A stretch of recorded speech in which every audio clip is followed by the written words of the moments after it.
Bonjour, assalamu alaikum, bienvenue au studio. Alors je suis accompagné avec Monsieur Omar Hamad. Assalamu alaikum. Wa alaikum salam wa rahmatullah, Monsieur Fatih. Monsieur Omar Hamad, vous allez bien?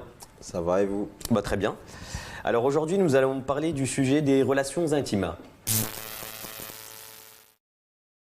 Alors, relations intimes, je vais un peu éclaircir ça. On va parler des relations avant le mariage, relations qu'on peut avoir adolescent avec une fille, ou on va aussi un peu parler des relations qui se passent avec notre épouse avant le mariage, donc tout ce qui est fiançailles et tout ça. Donc on va parler de sujets un petit peu, on va vraiment parler des relations qu'on peut avoir avec notre femme ou notre future femme avant le mariage.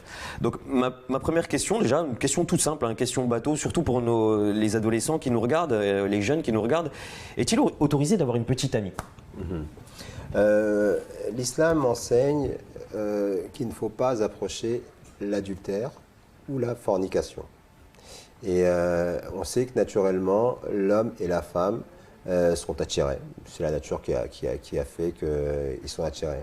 Est-ce que vous pouvez juste définir le terme fornication, peut-être pour les jeunes qui nous regardent? Ne pas s'approcher de relations extra-conjugales, de ne pas se rapprocher de relations sexuelles avant le mariage. D'accord. Voilà. Et donc, on sait maintenant que l'homme n'a pas toujours été comme il est.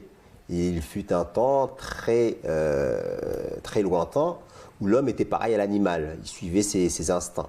Et notamment, il pouvait avoir des relations avec n'importe quelle femme comme ça, sans même son consentement. Et c'était quelque chose de tout à fait naturel. On parle de l'époque préhistorique.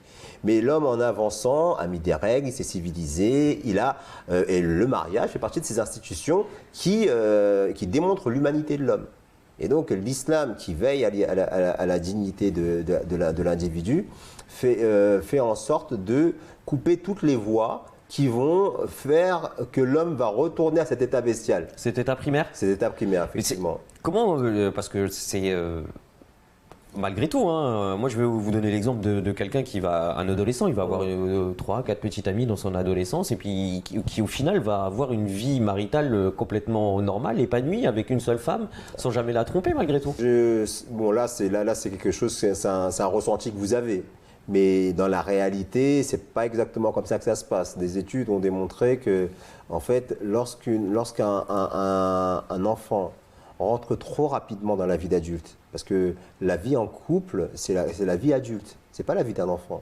Un enfant, lui, doit se concentrer sur sa construction personnelle, son évolution. Il doit commencer à se projeter sur sa vie à venir.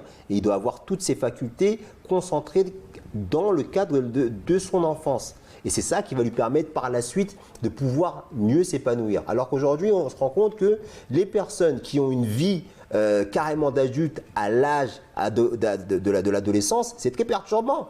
Parce qu'après, il faut gérer tous les problèmes de la vie de couple, toutes les attentes des sexes opposés respectifs. Et c'est quelque chose qui prend beaucoup d'énergie et qui font même des fois qui vont même au détriment de sa vie scolaire. Je ne dis pas que c'est systématique. Oui, bien sûr, parce que dans certains cas, ça peut l'épanouir aussi. Ça peut l'épanouir aussi. Mais il y avait un article que j'avais lu une fois d'une personne qui travaille dans une grande société qui expliquait comme ça que quand elle était jeune, elle faisait partie de ceux qui étaient considérés comme les gens pas cool. Et elle était concentrée sur ses études.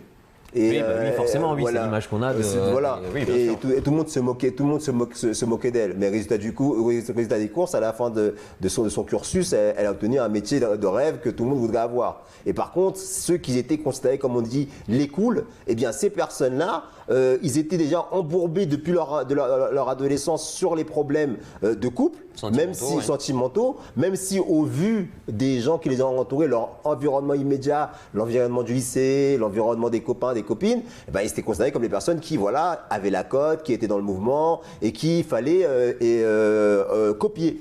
Par contre, lorsque on regarde le résultat final, ben, c'était souvent des filles mères qui se retrouvaient enceintes à un âge prématuré. Et ça, c'était des personnes qui étaient dans une situation précaire, qui n'arrivaient pas à joindre les deux bouts. Pourquoi? Parce que leur vie scolaire, elle a été passée dans un moment qui n'était pas le moment qui était prévu, qui n'est pas le moment naturel.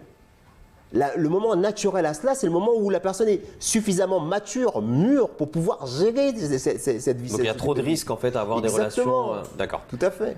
Donc on va continuer sur un peu plus tard. Hein. Au niveau des fiançailles, par exemple, qu'est-ce que vous pouvez nous dire au niveau des fiançailles en islam? Est-ce qu'il y a un rite par rapport à ces fiançailles-là ou déjà le fiançailles en lui-même? Qu'est-ce que c'est le fiançailles en lui-même? Déjà en islam, le choix du partenaire, c'est la famille qui le fait. Ça veut dire bien sûr avec le consentement de l'enfant, de l'adulte, du jeune adulte, on va dire. Ça veut dire que lorsque une